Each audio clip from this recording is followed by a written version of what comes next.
बचपन में माता पिता ने सिखाया था कि दूसरों के सामने ज्यादा खुलकर मत बोलो और कभी किसी को नाराज मत करो। यही जीवन का फलसफा है। इसलिए मैं सभी के साथ इस तरह के शैतानी फलसफों के अनुसार चलती रही। अच्छे दोस्तों की गलतियों पर खामोश रहने से दोस्ती अच्छी होती है और लोगों की कमियों का मजाक बिल्कुल नहीं उड़ाना चाहिए। जब भी मैंने किसी को गलती करते देखा, उसे नीचा नहीं दिखाना चाहा और उसकी कमियां उजागर नहीं की। लोग तारीफ करते थे कि मैं दूसरों को समझती हूँ और उनका ध्यान रखती हूँ, और मुझे भी लगा कि यही जीने का सही तरीका है, कि यही दूसरों के साथ चलने का सबसे मूल सिद्धांत है। परमेश्वर में आस्था रखने और उसके वचनों के न्याय का अनुभव करने के बाद मुझे एहसास हुआ कि असल में ये अच्छा इंसान होना नहीं है, हाँ, बल्कि ये शैतानी फलसफों के अनुसार चलना है। सही कहा। इससे किसी को फायदा नहीं होता, ये दूसरों को ठेस पहुंचा सकता है। चीजों को देखने का मेरा नजरिया बदल गया और परमेश्वर के वचनों ने मुझे आचरण के सही सिद्धांत दिए। परमेश्वर का धन्यवाद। इसके बारे में मैं और बताती हूँ। हाँ, बढ़िया। अगस्त 2019 में जब मुझे कलीसिया के अगुआ चुना गया, तो ये अवसर प्रदान करने के लिए मैं परमेश्वर की आभारी हुई। हाँ। मैंने उस कर्तव्य की जिम्मेदारी निभाने का संकल्प किया। कुछ समय बाद मुझे भाई बहनों के काम में कुछ गलतियां नजर आईं। उदाहरण के लिए उनमें से कुछ लापरवाह थे, जिससे वीडियो में कुछ समस्याएं उत्पन्न हो रही थी। कुछ दूसरों के साथ अच्छी तरह काम नहीं कर रहे थे, जिससे सभी का काम बेमेल हो रहा था और सबकी कार्यक्षमता प्रभावित हो रही थी। ये देखकर मैंने सोचा, ये अपने कर्तव्य में भ्रष्टता दिखा रहे हैं। अगर इस पर ध्यान नहीं दिया गया तो परमेश्वर के घर के कार्य पर गंभीर असर पड़ेगा। हाँ, मेरा इनके साथ सहभागिता करना जरूरी है ताकि वे इससे खुद को बदल दें। सही कहा। लेकिन फिर मैंने सोचा, अगर मैंने ये जिम्मेदारी मिलते ही सबकी समस्याएं उजागर की, तो वे मेरे बारे में क्या सोचेंगे? क्या वे ये नहीं कहेंगे कि मैं बहुत सख्त हो रही हूँ, कि मैं बहुत कठोर हूँ और दूसरों के साथ नहीं चल सकती? अगर मैंने उन पर ऐसा प्रभाव छोड़ा, तो क्या वे मुझसे दूर नहीं हो जाएंगे? जाने दो, अभी इसका जिक्र नहीं करती। पहले मुझे हर एक के साथ अच्छा रिश्ता बनाना होगा। इसलिए मैंने उन सब भाई बहनों की गलतियों को अनदेखा कर दिया, क्योंकि मैं हमेशा लोगों को नीचा दिखाने या उन्हें संकट में डालने से डरती थी, जिससे हमारा संबंध खराब हो सकता था। एक बार एक बहन ने मुझसे कहा कि भाई वांग अपने काम में बहुत अड़ियल है और किसी का भी सुझाव नहीं मानता, इससे प्रगति बाधित हो रही है। मैंने दूसरों से भी उनकी राय पूछी और उन सभी का कहना था कि भाई वांग घमंडी और दंभी है और दूसरों को नीचा दिखाता है, और उसके साथ काम करने वाले ज्यादातर लोग खुद को बेबस महसूस करते हैं। ये फीडबैक सुनकर मुझे पता चला कि भाई वांग के साथ काफी गंभीर समस्या है, और अगर अभी इससे नहीं निपटा गया तो ये उसके जीवन प्रवेश और परमेश्वर के घर के कार्य के लिए अच्छा नहीं होगा। मामले की गंभीरता समझने में मुझे उसके साथ सहभागिता करनी होगी। हाँ, मगर भाई वांग से बात करने पर मेरा वहां से लौट जाने का मन किया। मैंने सोचा, दूसरों ने जिन समस्याओं का जिक्र किया वे भाई वांग की सबसे बड़ी खामियां हैं। अगर मैंने हर समस्या का जिक्र किया तो क्या उसे ऐसा नहीं लगेगा कि मैं उसे नीचा दिखा रही हूं? क्या ये अपमानजनक नहीं होगा? फिर यदि उसे लगा कि मैं उसे निशाना बना रही हूं, तो क्या वो मुझसे नाराज नहीं हो जाएगा? हम काम करते हुए सभाओं में लगातार मिलते हैं। अगर हमारे बीच कुछ सही नहीं रहा तो फिर हम साथ कैसे चल पाएंगे? फिर मुझे ख्याल आया कि कैसे वो सभाओं में अक्सर अहंकारी स्वभाव के बारे में बोलता है। अगर इस मामले की गहराई में जाए बिना, उसे ठेस पहुंचाए बिना इस तरफ कुछ इशारा कर दूं, तो ये उसके लिए शर्मनाक नहीं होगा और साथ ही हमारे बीच चीजें उतनी खराब नहीं होंगी। इसलिए अपनी सहभागिता में मैंने इसे हल्का सा छूते हुए बस इतना ही कहा कि वो अभिमानी है और दूसरों को नीचा दिखाता है। उसने मेरी बात ध्यान से सुनी और ये भी माना कि उसमें ये कमियां हैं जिनका उसे पहले से पता है। ओह, मैं जान रही थी कि वो इस मामले की गंभीरता को नहीं समझ रहा, लेकिन मैंने आगे कुछ नहीं कहा। चूंकि उसने कोई वास्तविक समझ हासिल नहीं की थी, इसलिए वो अपने काम में पहले की तरह अड़ियल बना रहा और उसकी वजह से कलीसिया के काम में देरी होने लगी। बाद में उसका तबादला कर दिया गया। उसने दूसरा काम ले लिया, लेकिन वो वहां पर भी ठीक से काम नहीं कर सका क्योंकि उसका भ्रष्ट स्वभाव उस पर हावी रहा।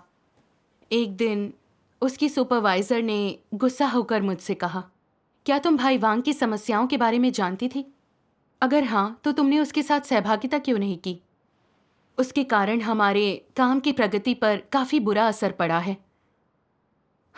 उसके कठोर शब्द सुनकर मुझे ऐसा लगा जैसे सत्य का अभ्यास ना करने के कारण परमेश्वर मुझे फटकार रहा है। मुझे बुरा लगा और मैंने खुद को अपराधी समझा। अगर मैंने समय रहते उसकी समस्याएं इंगित कर दी होती और उसने उन पर विचार किया होता तो वो अपना काम अच्छे से कर पा रहा होता। सही कहा। लेकिन उसे अपनी शैतानी प्रकृति की कोई असल समझ नहीं थी, इसलिए वो तबादले के बाद भी अपने काम में असफल रहा। वो अब भी कलीसिया के काम में रुकावट डाल रहा था। मैं दूसरों को दुख पहुंचाकर परमेश्वर के काम में देरी नहीं कर रही थी। मुझे लगता था कि मुझ में अच्छी इंसानियत है, पर मैं दूसरों के साथ अपने रिश्ते कायम रख रही थी। मैं उन्हें शर्मिंदा ना करूं और वो मेरे बारे में बुरा ना सोचें। लेकिन ये दूसरों के जीवन प्रवेश या कलीसिया के कार्य के लिए सही नहीं था। क्या ये अच्छी इंसानियत रखना था? बाद में मैंने परमेश्वर के वचनों में पढ़ा, अच्छी मानवता का मानक अवश्य होना चाहिए। ये संयम रखते हुए सिद्धांतों से चिपकना और किसी को नाराज ना करने का प्रयत्न करना, हर जगह चापलूसी करना, चिकनी चुपड़ी बातें करना और सबको अच्छा महसूस कराना नहीं है। ये मानक नहीं है। तो मानक क्या है? ये है परमेश्वर, लोगों और घटनाओं के साथ सच्चे हृदय से बर्ताव करना, जिम्मेदारी लेना, और इसे सभी स्पष्टता से देख सकते हैं और सभी अपने हृदय में स्पष्ट हैं। इतना ही नहीं, परमेश्वर लोगों के हृदय को टटोलता है और उनमें से हर एक को जानता है। कुछ लोग डींग हाँकते हैं कि उनमें अच्छी मानवता है, कि उन्होंने कभी कुछ बुरा नहीं किया, दूसरों का माल असबाब नहीं चुराया या अन्य लोगों की चीजों की लालसा नहीं की। यहाँ तक कि अपनी कीमत पर दूसरों को लाभ उठाने देते हैं, खुद नुकसान उठाते हैं, और वे कभी किसी के बारे में बुरा नहीं बोलते ताकि अन्य हर कोई यही सोचे कि वे अच्छे लोग हैं। पर परमेश्वर के घर में कर्तव्य निभाते समय वे कुटिल होते हैं, हमेशा षड्यंत्र रचते हैं। वे कभी भी परमेश्वर के घर के हितों के बारे में नहीं सोचते। जिन्हें परमेश्वर अत्यावश्यक मानता है वे नहीं मानते, वे उसके समान नहीं सोचते, और वे कभी अपने हितों को एक तरफ नहीं रख सकते ताकि अपने कर्तव्यों का निर्वहन कर सकें। वे कभी अपने हितों का परित्याग नहीं करते। वे कुकर्मियों को बुरा करते देखकर भी उन्हें उजागर नहीं करते। उनमें सिद्धांत नहीं है। ये अच्छी मानवता का उदाहरण नहीं है। आमीन। परमेश्वर के वचन आचरण के सिद्धांत प्रस्तुत करते हैं। अच्छा इंसान बीच का रास्ता नहीं चुनता, ना ही दूसरों की समस्याओं के बारे में चुप रहता है। वो ना तो पूर्ण सामंजस्य चाहता है, ना ही दूसरों के साथ सही तालमेल बनाए रखने की कोशिश करता है। सही कहा। अच्छे इंसान के मानक उसके सिद्धांत और न्याय की भावना रखने में निहित हैं, और ये उसके हितों के संकट में होने पर भी परमेश्वर के घर की रक्षा के लिए सिद्धांतों पर कायम रहना है। भाई बहनों से अपनी अंतः क्रिया में मेरा ध्यान सिर्फ किसी को अपमानित या शर्मिंदा ना करने पर रहता था। मैं सोचती थी अगर मैंने सबसे अपने रिश्ते अच्छे बनाए रखे तो वे मेरे बारे में अच्छा सोचेंगे, लेकिन ये सत्य के सिद्धांतों के अनुरूप नहीं था। मैंने दूसरों को भ्रष्टता से परमेश्वर के घर के काम को बाधित करते देखा। अपनी अच्छी छवि बनाए रखने के फेर में मैंने अपनी आंखें मूंद ली और कलीसिया के हितों की रक्षा नहीं की। मैंने उन समस्याओं को नज़रअंदाज कर दिया, खासकर भाई वांग के मामले में। उसकी समस्याएं पहले ही परमेश्वर के घर के काम को बुरी तरह प्रभावित कर चुकी हैं, लेकिन मैं डरती थी कि वो ये ना समझे कि मैं उसे निशाना बना रही हूँ और मेरी बातों को नकार कर मेरे विरुद्ध हो जाए। जब मैंने उसके साथ सहभागिता की तो असली समस्या पर बल न देकर बस चीज़ों को नज़रअंदाज किया। नतीजा ये हुआ कि उसने अपनी समस्याओं को गंभीरता से नहीं लिया। मैंने नुकसान न पहुंचाने वाले व्यक्ति की अपनी अच्छी छवि बनाए रखी, लेकिन मैं कलीसिया के काम और भाई बहनों के जीवन प्रवेश को पूरी तरह से नुकसान पहुंचा रही थी। बिल्कुल। मैं एक भली इंसान हूँ, दूसरों को खुश रखने वाली, पूरी तरह से धोखेबाज। इसके बाद मैंने आराधना में परमेश्वर के वचनों में ये पढ़ा, कुछ कलीसियाई अगुआ कर्तव्य में लापरवाही दिखाने वाले भाई बहनों को डांटते नहीं, हालांकि उन्हें ऐसा करना चाहिए। परमेश्वर के घर के हितों की हानि होते देख वे आंख मूंद लेते हैं ताकि किसी को नाराज ना करें। वे ऐसा दूसरों की कमजोरियों का लिहाज करने के कारण नहीं करते। वे अपने मन को अच्छी तरह जानते हैं। अगर मैं इसे बनाए रखूं, किसी का अपमान न करूं, तो वे सोचेंगे कि मैं अच्छा अगुआ हूं। मेरे बारे में उनकी अच्छी ऊंची राय होगी। वे मुझे मान्यता देंगे और पसंद करेंगे। परमेश्वर के घर के हितों को चाहे जितनी अधिक क्षति पहुंची हो, और परमेश्वर के चुने हुओं को उनके जीवन प्रवेश में जितना भी बाधित किया जाए, या उनका कलीसियाई जीवन चाहे जितना अशांत हो, ऐसे लोग अपमान न करने के शैतानी फलसफे पर अड़े रहते हैं। उनके दिल में आत्मधिक्कार का भाव नहीं आता। बहुत हुआ तो बस किसी बात का जिक्र भर कर देते हैं। वे ना तो सत्य की संगति करते हैं, ना ही दूसरों की समस्याओं का सार बताते हैं। वे ना तो लोगों की दशा का विश्लेषण करते हैं, ना सत्य वास्तविकता में उनके प्रवेश की अगुवाई करते हैं। ना ही वे बतलाते हैं कि परमेश्वर की इच्छा क्या है, या लोग अक्सर कैसी गलतियां करते हैं, या लोग किस तरह के भ्रष्ट स्वभाव प्रकट करते हैं। वे इन जैसी व्यवहारिक समस्याओं को हल नहीं करते, बल्कि वे लोगों की कमजोरी, नकारात्मकता और उदासीनता में लिप्त रहते हैं। वे इन लोगों के व्यवहार को बिना निशानदेही के जाने देते हैं, और ठीक इसलिए कि वे ऐसा करते हैं, अधिकांश लोग सोचने लगते हैं, हमारा अगुआ तो हमारे लिए माँ जैसा है। हमारी कमजोरियों के प्रति उनमें परमेश्वर से कहीं ज्यादा समझबूझ है। हमारा आध्यात्मिक कद परमेश्वर की अपेक्षाओं पर खरा उतरने की दृष्टि से काफी छोटा हो सकता है, लेकिन इतना काफी है कि हम अपने अगुआ की अपेक्षाओं पर खरे उतर सकें। अगुआ का अनुसरण करना परमेश्वर का अनुसरण करना है। अगर कोई दिन आता है जब उच्च हमारे अगुआ को बदल देता है, तो हम अपनी बात सभी को सुनाएंगे। हम उच्च से मोलभाव करेंगे ताकि हम अगुआ के बदले जाने को रोक सकें। उन्हें हमारी मांग मानने पर मजबूर करेंगे। अगुआ के साथ हमारा इस प्रकार का व्यवहार उचित होगा। जब लोगों के ऐसे विचार होते हैं, जब अगुआ के साथ उनका संबंध निर्भरता का होता है, वे उसके प्रति निर्भरता, प्रशंसा, आदर और सम्मान महसूस करते हैं, और ऐसा लगता है जैसे उस अगुआ ने उनके दिलों में परमेश्वर की जगह ले ली हो। और अगर अगुआ इस रिश्ते को बनाए रखने का इच्छुक होता है, अगर अगुआ के दिल में इससे आनंद की भावना जागती है और उसे लगता है परमेश्वर के चुने हुए लोगों को उसके साथ ऐसा ही व्यवहार करना चाहिए, तो ऐसे अगुआ और पौलुस के बीच थोड़ा भी फर्क नहीं रहता, और वो पहले ही मसीह विरोधियों के मार्ग पर कदम रख चुका होता है। आमीन। आमीन। मसीह विरोधी असल कार्य नहीं करते। वे सत्य की संगति और समस्या हल नहीं करते। वे लोगों को परमेश्वर के वचन, खाने पीने और सत्य की वास्तविकता में प्रवेश करने की राह नहीं दिखाते। उन्हें केवल खुद को स्थापित करने, लोगों के दिलों में स्थान बनाए रखने की परवाह है, और सबसे अपनी आराधना, सम्मान और अपना अनुसरण करवाते हैं। ऐसे वे अपना लक्ष्य प्राप्त कर लेते हैं। मसीह विरोधी लोगों को ऐसे जीतते और परमेश्वर के चुने हुए लोगों को काबू करते हैं। क्या काम करने का ये तरीका बुरा और घृणित नहीं है? ये घृणित है। आमीन। परमेश्वर के वचनों ने मेरे कार्य के पीछे के सार और मंशाओं को प्रकट किया। हाँ। अगुआ बनने के बाद से मैं लोगों के साथ संबंध बनाए रखने की कोशिश करती। मैं लोगों की समस्याओं को सामने लाने के बजाय उनकी गरिमा की रक्षा करती।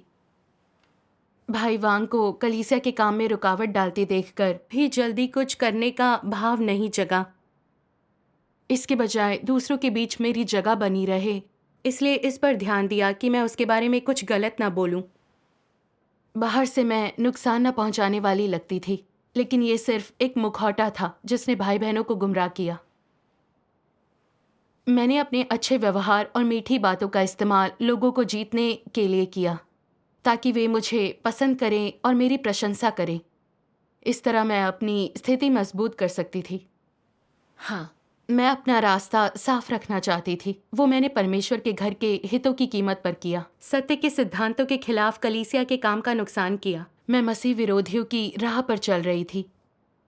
सही सही कहा। कहा। इस समय परमेश्वर के ये वचन मेरे ध्यान में आए। हो सकता है तुम अपने रिश्तेदारों, मित्रों, पत्नी या पति, बेटों और बेटियों और माता पिता के प्रति अत्यंत स्नेहपूर्ण और निष्ठावान हो और कभी दूसरों का फायदा नहीं उठाते हो, लेकिन अगर तुम मसीह के अनुरूप नहीं हो, उसके साथ समरसता में नहीं रह पाते, तो भले ही तुम अपने पड़ोसियों की सहायता के लिए अपना सब कुछ खपा दो या अपने माता पिता और घर वालों की अच्छी देखभाल करो, तब भी मैं कहूँगा कि तुम धूर्त हो और साथ में चालाक भी हो। आमीन। आमीन। परमेश्वर के घर ने मुझे अगुआ बनने का मौका दिया ताकि मैं सत्य का अभ्यास करके दूसरों का मार्गदर्शन कर सकूं। परमेश्वर के घर का कार्य कायम रखूं, दूसरों की समस्याएं सुलझाने के लिए सत्य पर सहभागिता करूं ताकि वे अपने भ्रष्ट स्वभाव को समझ सकें और सिद्धांत के अनुसार कर्तव्य निभाएं। ये मेरी जिम्मेदारी थी। हाँ। लेकिन मैंने अपना कर्तव्य परमेश्वर की अपेक्षा के अनुसार नहीं निभाया।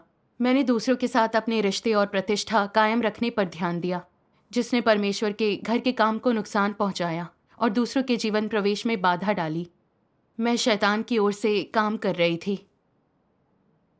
मैं वैसी हूँ जैसा परमेश्वर ने अपने वचनों में उजागर किया। न सिर्फ मैं एक अच्छी इंसान नहीं हूँ, बल्कि एक झूठी और घृणा करने योग्य व्यक्ति भी हूँ।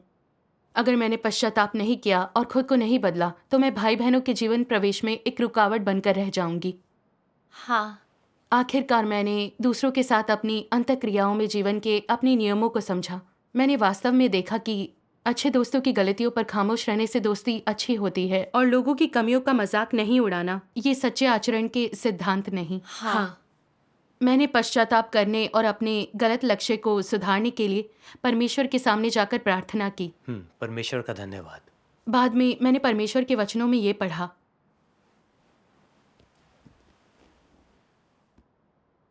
यदि तुम परमेश्वर के साथ सामान्य संबंध बनाना चाहते हो तो तुम्हारा हृदय उसकी तरफ मुड़ना चाहिए। इस बुनियाद पर तुम दूसरे लोगों के साथ भी सामान्य संबंध रखोगे। यदि परमेश्वर के साथ तुम्हारा सामान्य संबंध नहीं है, तुम दूसरों से संबंध बनाने की चाहे जितनी कोशिश करो, कितनी भी मेहनत करो, वो मानव के जीवन दर्शन से संबंधित ही होगा। तुम दूसरे लोगों के बीच एक मानव दृष्टिकोण और मानव दर्शन के माध्यम से अपनी स्थिति बनाकर रख रहे हो ताकि वे तुम्हारी प्रशंसा करें, लेकिन सामान्य संबंध स्थापित करने के लिए परमेश्वर के वचनों का अनुसरण नहीं कर रहे। अगर तुम लोगों के साथ अपने संबंधों पर ध्यान केंद्रित नहीं करते लेकिन परमेश्वर के साथ एक सामान्य संबंध बनाए रखते हो, अगर तुम अपना हृदय परमेश्वर को देने और उसकी आज्ञा का पालन करने के लिए तैयार हो, तो स्वाभाविक रूप से सभी लोगों के साथ तुम्हारे संबंध सामान्य हो जाएंगे। इस तरह से ये संबंध शरीर के स्तर पर स्थापित नहीं होते, बल्कि परमेश्वर के प्रेम की बुनियाद पर स्थापित होते हैं। इनमें शरीर के स्तर पर लगभग कोई अंतःक्रिया नहीं होती, लेकिन आत्मा में संगति, आपसी प्रेम, आपसी सुविधा और एक दूसरे के लिए प्रावधान की भावना रहती है। ये सब ऐसे हृदय की बुनियाद पर होता है जो परमेश्वर को संतुष्ट करता हो। ये संबंध जीवन दर्शन के आधार पर नहीं बनाए जाते, बल्कि परमेश्वर के प्रति दायित्व वहन करके स्वाभाविक रूप से बनते हैं। इसके लिए मानवीय प्रयास की नहीं, बस परमेश्वर के वचन के अनुसार अभ्यास करना है। आमीन। परमेश्वर का धन्यवाद। परमेश्वर के वचनों ने मुझे दिखाया कि उचित आपसी संबंध दुनिया के फलसफों के आधार पर नहीं बनाए जा सकते। हमें परमेश्वर के वचनों के अनुसार दूसरों की आत्माओं को पोषण देना चाहिए और केवल इसी रूप में वो सबको लाभ पहुंचाएगा। सच है। हाँ। जब मैंने दूसरों को भ्रष्ट स्वभाव के साथ काम करते देखा जिससे उनका काम खराब हो रहा था, तब मुझे अपने रुतबे और छवि पर ध्यान नहीं देना चाहिए था। उन्हें अपने भ्रष्ट स्वभाव को समझने में मदद करने के लिए मुझे इस समस्या पर परमेश्वर के वचन लागू करने चाहिए और सहभागिता करनी चाहिए थी ताकि वे कर्तव्य अच्छे से निभा सकें। परमेश्वर इसका अनुमोदन करता है। हाँ।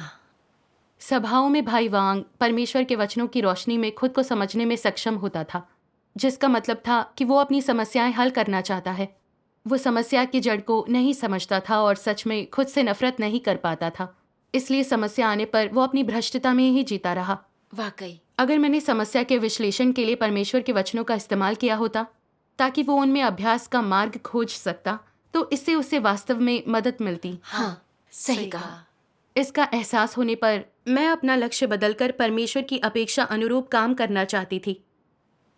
मैंने भाई वांग के काम से जुड़ी समस्याओं का सारांश तैयार किया और एक एक करके उनकी सूची बनाई। मैंने उसके साथ सहभागिता की और समस्या की जड़ का विश्लेषण किया। इसके बाद उसने ना तो मुझसे उस तरह नफरत की और ना ही मुझसे किनारा किया, बल्कि उसने मेरी सहभागिता स्वीकारी। उसने मुझे एक संदेश में कहा था, अच्छा किया जो आपने मुझसे इस बारे में बात की, वरना मैं कभी समस्या की गंभीरता नहीं समझ पाता। परमेश्वर का धन्यवाद। मैं वाकई द्रवित हुई। इस बारे में ध्यान देने के बजाय कि दूसरे मेरे बारे में क्या सोचते हैं, मैंने परमेश्वर के वचनों का अभ्यास किया। तब से मैं लोगों को व्यवहारिक सहयोग प्रदान कर पाई। मैंने सुकून और शांति भी महसूस की। हाँ। परमेश्वर का धन्यवाद। बाद में मैंने एक बहन को देखा जो अपने काम में आलसी और जिद्दी थी, जिसके कारण बहुत सी समस्याएं उत्पन्न हो रही थी। उसने इन समस्याओं को देखा और नकारात्मक हो गई। मैंने देखा कि वे समस्याएं काफ़ी हद तक अपने काम के प्रति उसके रवैये की वजह से थी, इसलिए मैंने उसका एहसास कराना चाहा। फिर मैंने सोचा वो पहले से ही बुरा और निराश महसूस कर रही है। अगर मैंने उसकी समस्याओं के बारे में बात की तो ये घाव पर नमक छिड़कने जैसा नहीं होगा। अगर वो और ज़्यादा नकारात्मक हो गई तो लोग कहेंगे कि मुझ में इंसानियत नहीं, मैं क्षमाशील नहीं, मेरी आलोचना करेंगे। मैंने सोचा कि मैं उसके काम से जुड़ी समस्याएं दूर करने का तरीका ढूंढ लूं।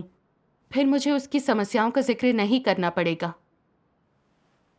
फिर मुझे एहसास हुआ कि मैं दोबारा उन शैतानी फ़लसफ़ों के अनुसार काम कर रही थी। अगर समस्याओं के बारे में नहीं बताया तो ये बहन अपना भ्रष्ट स्वभाव नहीं देख पाएगी और उसे कोई मदद भी नहीं मिलेगी। मैंने प्रार्थना की और सत्य जानने चाहे जो मुझे इस स्थिति में लागू करने चाहिए।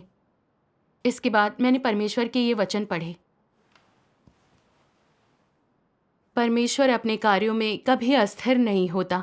उसके कार्यों के पीछे के सिद्धांत और उद्देश्य स्पष्ट और पारदर्शी होते हैं, जिनमें कोई धोखा या षड्यंत्र बिल्कुल नहीं होता।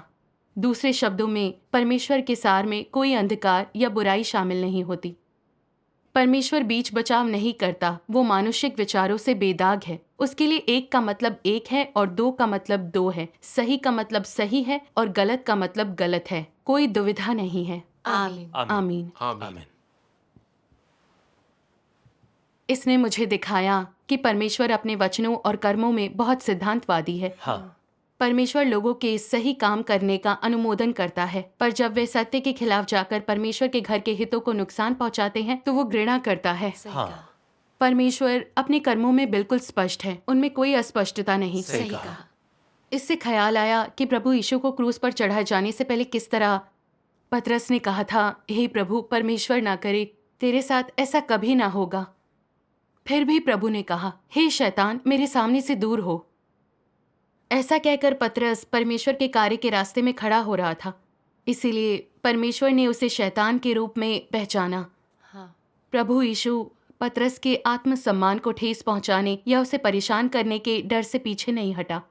उसने पतरस के कर्मों के आधार पर एक स्पष्ट निश्चय किया, ताकि उसे पता चले कि परमेश्वर का नजरिया स्पष्ट है और वो अपने कर्मों की प्रकृति को जान ले। हाँ, सही कहा। है। लोगों के प्रति परमेश्वर के नजरिए ने मुझे अभ्यास के सिद्धांत दिखाए। भाई बहनों की कुछ समस्याओं में सहनशीलता और धैर्य की आवश्यकता होती है, लेकिन अगर कोई चीज उनके काम पर बुरा असर डालती है तो सत्य पर सहभागिता करना जरूरी हो जाता है। हाँ। मैं हर वक्त दूसरों को खुश नहीं रख सकती। सही कहा। सही कहा। मैं जानती थी वो बहन नकारात्मक महसूस कर रही है, लेकिन सही इरादों के साथ, उसे नीचा दिखाए बिना या घमंड के साथ फटकारे बिना, समस्याओं का विश्लेषण करने में उसकी मदद करने के लिए सत्य पर सहभागिता करने से वो अपने भ्रष्ट स्वभाव को समझ सकती थी।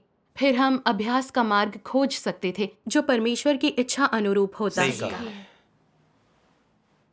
बाद में मैंने उसकी समस्याओं पर सहभागिता करने और उसके गलत नज़रियों पर चर्चा के लिए उसे बुलाया। उसके मार्गदर्शन के लिए मैंने अपना अनुभव साझा किया। पहले मुझे डर लगा कि इस तरह की सहभागिता बहुत कठोर है और शायद वो इसे झेल ना पाए, लेकिन सहभागिता के बाद वो ज़्यादा उदास या मेरे प्रति पूर्वाग्रह से ग्रस्त नहीं हुई जैसा कि मैंने सोचा था, बल्कि उसने मुझसे ईमानदारी से कहा कि वो पहले सचमुच अपनी समस्याएं समझ नहीं पाई थी और इस तरह से निपटा जाना उसे स्वीकार्य था। परमेश्वर का धन्यवाद। बहुत बढ़िया। इसके बाद अपने कर्तव्य को लेकर उसके रवैये में सुधार हुआ और वो सचेत होकर सत्य के सिद्धांतों का अनुसरण करने लगी। ये देखकर मुझे वाकई खुशी हुई। अपना कर्तव्य परमेश्वर की अपेक्षाओं के अनुसार निभाकर मुझे बहुत अच्छा लगा। परमेश्वर का धन्यवाद। दूसरों के साथ बातचीत में हमेशा ये डर लगा रहता कि ज़्यादा कठोर बनकर कहीं मैं लोगों को शर्मिंदा ना कर दूं। इसलिए मैंने अपने रिश्ते दुनियावी फ़लसफ़ों के आधार पर निभाए। वो जीने का एक थकाऊ तरीका था। हाँ, बेशक। इन अनुभवों के जरिए और परमेश्वर के वचनों के मार्गदर्शन से मैंने जाना कि एक अच्छा इंसान होने का क्या मतलब है। मैंने ये भी अनुभव किया कि बातचीत करते समय सिद्धांतों और परमेश्वर के वचनों का अभ्यास जरूरी है। सही है। यही अच्छे आचरण का वास्तविक सिद्धांत है। आमीन। परमेश्वर का धन्यवाद। परमेश्वर का धन्यवाद।